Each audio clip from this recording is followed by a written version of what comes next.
Hey y'all, it's Dr. Know-It-All. I know this is kind of an unusual format, but I'm going to do something a little bit differently. As you can see outside, it is a rainy day in LA.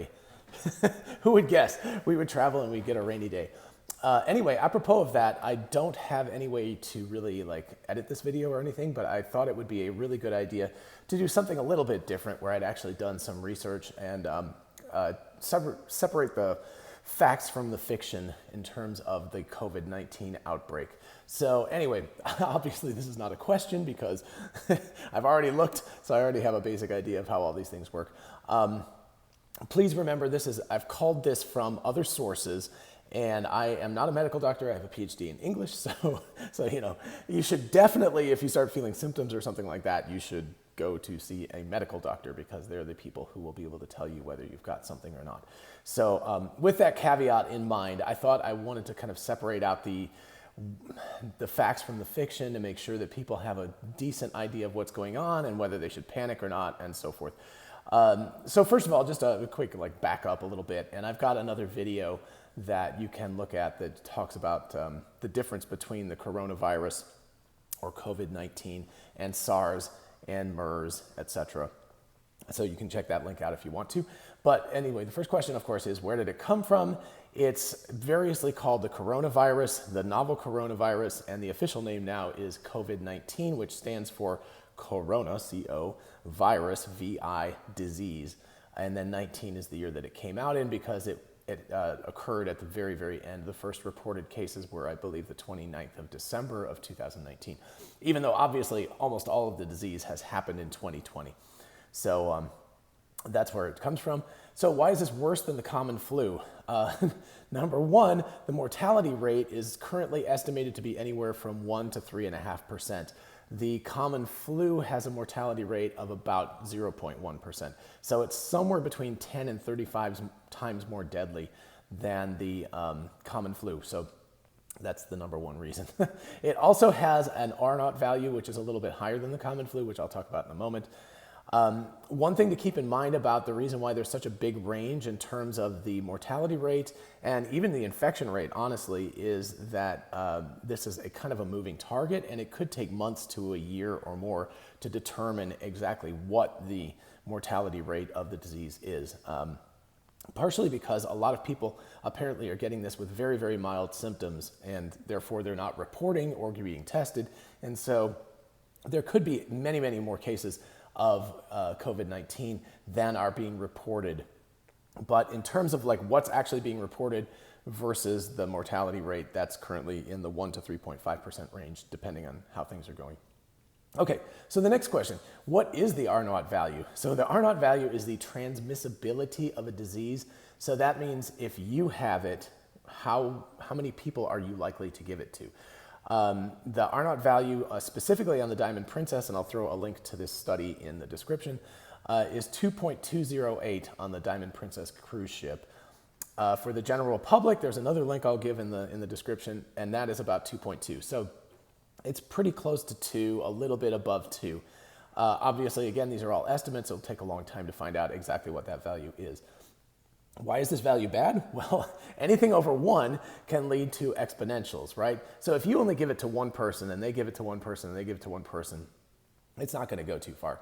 If you have an R0 of 2, then if you're one person, you have it, you're likely to give it to 2 people. Those 2 people will give it to 4. The 4 will give it to 8, 16, 32, 64. In 8 steps, you can get to 256 people.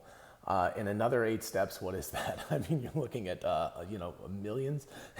So it's a huge amount. It goes very, very rapidly. I'll post a picture of the rate increase in Italy, which is terrifying. The graph goes like this. It goes do, and it just goes straight up. And it's like, oh, crap. So hopefully with all the crazy lockdown stuff that they're doing right now, they will get that under control, but that is a terrifying thing to see, a graph that goes exponential and just takes off and goes vertical. So yeah, that's why it's scary, because it can do that. Basically, the higher the R0 value, the worse it is, and 2.2 is not great. It's not terrible, but it's not great, and the fact that it's got a high mortality rate along with a high transmissibility rate is pretty scary. So what is there to panic about? Number one, the law of exponentials. That's not a great thing. Number two, the mortality rate. And number three, the fact that the COVID-19 can be so mild in many cases that it's much easier for it to spread. It tends to be that young people seem to not be getting it very much, and that allows the disease to be spread because, of course, if you think you've just got a cold or something, right, you're not a tendency not to isolate yourself, and so you can give it to people who can get more severe versions of the disease or get more severe symptoms of it and so forth. It also targets those who are in poor health, as with many diseases, and older people, and those folks are at very, very high risk. So that's very scary. Another question, why is toilet paper going out of stock everywhere? I have no idea. That seems like the least of your worries. This is not diarrhea. This is a chest, issue. It's a breathing thing. My recommendation instead is to buy canned goods, right? You should be buying canned goods, other foods that last, like pastas and things like that. Milk and bread, probably not the greatest idea, although everybody always seems to buy milk and bread when it comes to these kinds of diseases. Crazy. Water's probably not a bad idea to have in stock, but if you get sick, what would you like to have? So some chicken soup, or if you're a vegetarian, some no chicken soup. Or other things like that. So just buy things that will keep for a while. That's probably the best idea, and also is easy to prepare, and that you can take, you can deal with on your own if you do get sick. Should you avoid Corona beer? No, of course not. Just because they happen to have the same name as the disease means nothing. Because as I said in the other video I did, Corona just means crown, and so they're crown beer, right? And so the virus looks like it has a crown, therefore it's the same name. So, right. So no, absolutely. You can buy Corona beer, and you may, who knows, if you're of a drinking ilk, you might find that that's about the only thing that there's left to do if you end up having to self-isolate. So there you go. Okay. What about all these events being canceled? So sure. It seems like lately, I guess the NBA just canceled. So sports, tennis has been canceled. A lot of tennis events, conferences, music conferences, music concerts, so on, are all being canceled. This is to remove instances of close social contact. That's the big problem right now. COVID is a very heavy particle. So let's say you go, right, you cough it, the particle goes boop, and it lands, so it falls very rapidly. So it doesn't tend to stay in the air. Measles has a tendency to stay in the air, and that's why it's a particularly nasty, dangerous disease. But anyway, this thing, as far as people can tell, falls rapidly. So if you get coughed on by somebody, well, that sucks. But also it can fall onto surfaces. And if it falls onto surfaces, then the danger is that you then touch that surface and then you wipe your nose or your mouth. It doesn't appear to be transmitted through the eyes, but the nose and the mouth are definitely bad things. So that's how it gets transmitted.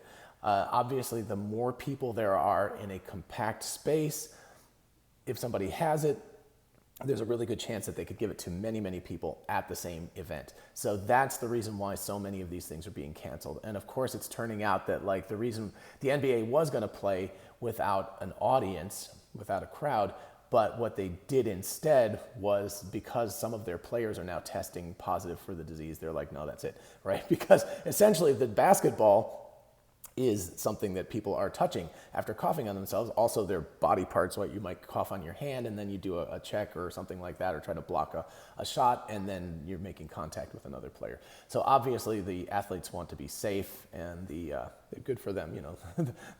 The governing bodies of these sports are saying, gosh, we got to be really careful about this stuff. Schools are canceling. Universities are going to online classes. I have a feeling that high schools and elementary schools and so forth may do the same thing soon. We'll see what happens. But anyway, any kind of unnecessary group activity is a bad idea, including even going to work and so forth. You should definitely try to avoid anything that you don't have to do. If you have to go to work, that's okay. But if your boss says, hey, you can work from home, cool, do that. Okay, so should you be worried? Yes, especially if you are over 50 years old, and especially if you're over 60 years old, and or if you have immune system issues. For example, you've had chemotherapy for cancer or something like that. And especially if you have things like lung issues. I would even imagine if you're a heavy smoker, although I don't have evidence for that. But certainly if you have something like asthma, anything that compromises your lung function already puts you at higher risk. So young people seem to be very resistant to the severe effects of the disease. So good for you. So if you're young, if you're a preteen or teenager, you have very high probability of being fine, so that's good. But older people like me, I'm in a higher risk area, so it's a little bit scary. Should you panic? No. Just be reasonable, be careful, and especially around older or ill people, and especially if you feel like there's this possibility that you've come in contact with it, you should be very careful. If you shouldn't panic, then why be careful? Okay. So even if you're not a high-risk person yourself, you can still potentially get a severe form of this disease. Remember, this is statistics, right? So even if statistically young people don't get the disease with severe symptoms, that's just statistics. You could still get it with severe symptoms. Also, even if you only get mild symptoms, think about how easily you can share this with other people if you are not careful and remove yourself from that situation. So you could get the disease with mild symptoms, and then you could go visit your relatives who are older or unhealthy, and you could give them the disease, and then they could have very severe symptoms. Do you want to be responsible for that? I mean, that could be your family members that you're giving this horrible disease to. So be really careful. Don't be that person. Don't be the one that could be potentially spreading this to your relatives or other people who are more at high risk, even if you're not the person. If you're 16 years old and really healthy and an athlete and you're like, I'll never have problems with this, doesn't matter. Be good to other people. Okay, so speaking of that, what are the best practices to avoid getting sick? Number one, everybody's saying this right now, wash your hands. That means do it properly, right? So you're supposed to sing happy birthday to yourself twice or 20 seconds, but also make sure you wash the back of your hands, especially your dominant hand and your thumbs, okay? Soap and water is definitely the best. If you don't have access to that where you are, hand sanitizer is great to use also, but as much as possible, soap and water. You might want to keep some moisturizing liquid around because you're going to end up with really, really dry hands after a period of time, but whatever. Also, don't touch items that other people have touched, right? So that includes things like TV remotes, glasses, spoons, whatever, silverware. So make sure that you don't touch things that other people have touched without disinfecting them first. Also, avoid public places as much as possible. Avoid going to work if you can avoid going to work. Avoid big events. Go to the grocery store only when necessary. Don't buy toilet paper. It's not necessary. But buy what you need to buy, and buy things that you could use if you are feeling sick or if you need to be able to have food for a long period of time when there could potentially be a shortage. It's possible that could happen. Also, if you do start to feel ill, even if you just think it's a common cold, you should quarantine yourself. Number one, you could have this, right? So it could be presenting the same. It presents very similarly to the flu and even to common allergies. And so you have to be careful about that. The big thing is if you don't start to feel better, if you have a fever and a cough and you don't start to feel better after 48 to 72 hours, you should definitely go to the doctor. And even if you feel like it's potentially worse than it should be, you should go to the doctor earlier. Again, I'm not a medical doctor, so this is something where you have to take steps to take matters into your own hands. Make sure that you're being safe rather than silly.